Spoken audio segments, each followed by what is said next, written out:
Nagsalita si Mikaya laban kay Ahab. 18 kabanata. Yumaman at naging tanyag na si Jehoshaphat, at naging mabuti ang kanyang relasyon kay Haring Ahab ng Israel, dahil sa pagpapakasal ng ilang miyembro ng kanilang mga pamilya. Pagkalipas ng ilang taon, dumalaw si Jehoshaphat kay Ahab sa Samaria. Nagkatay si Ahab ng maraming tupa at baka para sa pagpapapiging kay Jehoshaphat at sa mga tauhan niya. At hinikayat niya si Jehoshaphat na lusubin ang Ramot Gilead. Sinabi niya kay Jehoshaphat, "Sasama ka ba sa amin sa pakikipaglaban sa Ramot Gilead?"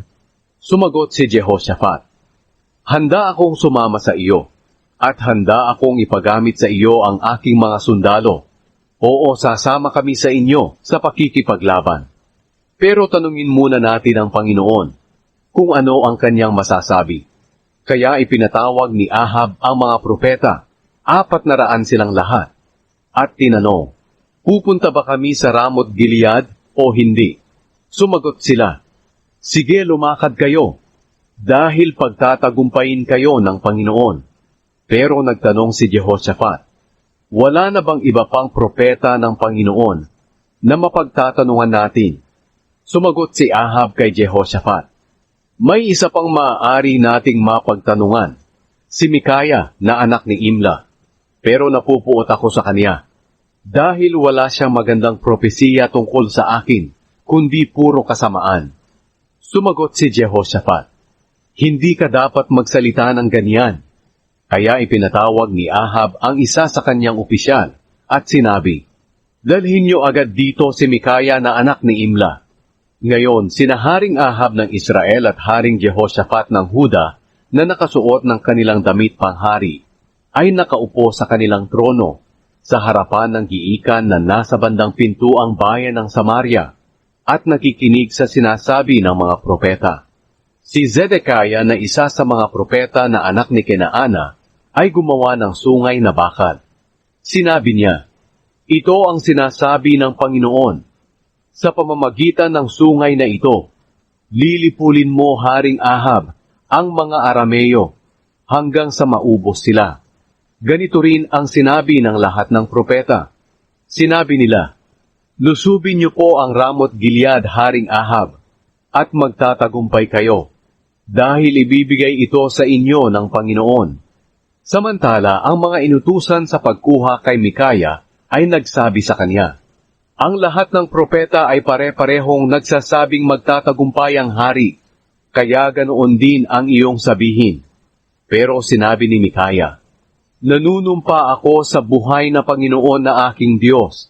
Nasasabihin ko lang ang ipinapasabi niya sa akin." Pagdating ni Mikaya kay Haring Ahab, nagtanong ang hari sa kanya, "Mikaya, lulusubin ba namin ang Ramot Gilead o hindi?" Sumagot si Mikaya, "Lusubin niyo at magtatagumpay kayo, dahil ibibigay ito sa inyo." Pero sinabi ng hari kay Mikaya, "Ilang beses ba kitang panunumpain na sabihin mo sa akin ang totoo sa pangalan ng Panginoon?" Kaya sinabi ni Mikaya, "Nakita ko sa pangitain na nakakalat ang mga Israelita sa mga kabundukan, gaya ng mga tupa na walang nagbabantay. At nagsabi ang Panginoon, ang mga taong ito'y wala ng pinuno. Pauwiin sila na may kapayapaan." Sinabi ni Haring Ahab kay Jehoshaphat, "Hindi ba sinabihan na kitang wala siyang magandang propesiya tungkol sa akin, kundi puro kasamaan lang?" Sinabi pa ni Mikaya, "Pakinggan mo ang mensahe ng Panginoon. Nakita ko ang Panginoon na nakaupo sa kanyang trono, na may nakatayo sa kanan niya at kaliwan niyang mga makalangit na nilalang. At sinabi ng Panginoon, sino ang hihikayat kay Haring Ahab ng Israel para lusubin ang Ramot Gilead upang mamatay siya roon?" Iba-iba ang sagot ng mga makalangit na nilalang. At may espiritu na lumapit sa Panginoon at nagsabi, "Ako ang hihikayat sa kanya." Nagtanong ang Panginoon, "Sa paanong paraan?" Sumagot siya, pupunta ako at pagsasalitain ko ng kasinungalingan ang mga propeta ni Ahab. Sinabi ng Panginoon, lumakad ka at gawin mo ito. Magtatagumpay ka sa paghihikayat sa kanya. Sinabi agad ni Mikaya, pinadalhan ng Panginoon ang iyong mga propeta ng espiritu na nagpasalita sa kanila ng kasinungalingan. Ipinahintulot ng Panginoon na matalo ka. Lumapit agad si Zedekiah kay Mikaya at sinampal ito. Sinabi agad ni Zedekiah, paano mong nasabi na ang espiritu ng Panginoon ay umalis sa akin at nakipag-usap sa iyo? Sumagot si Mikaya, malalaman mo ito sa araw na matalo kayo sa labanan at magtatago ka sa kaloob-loobang kwarto ng bahay. Nag-utos agad si Haring Ahab, dakpin niyo si Mikaya at dalhin pabalik kay Amon na pinuno ng lungsod at kay Joash na aking anak.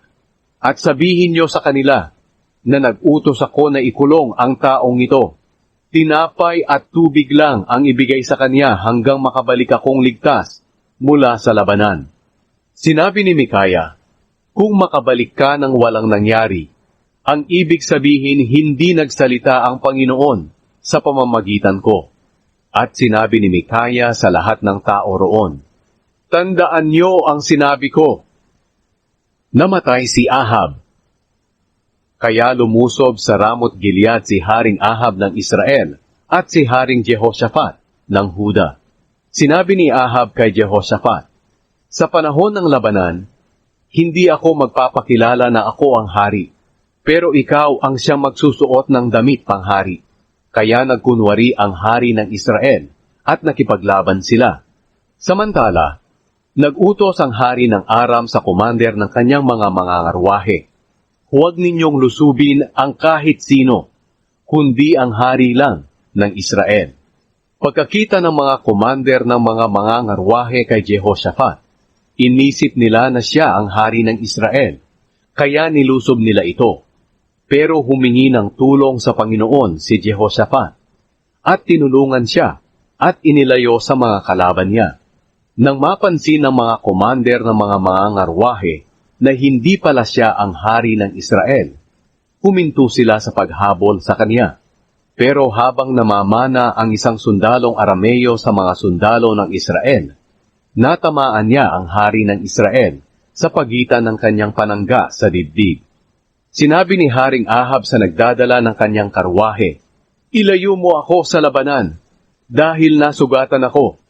Matindi ang labanan ng araw na iyon. At ang hari ng Israel ay nakasandal lang sa kanyang karwahe na nakaharap sa mga Arameo hanggang hapon. At nang lumubog na ang araw, siya'y namatay.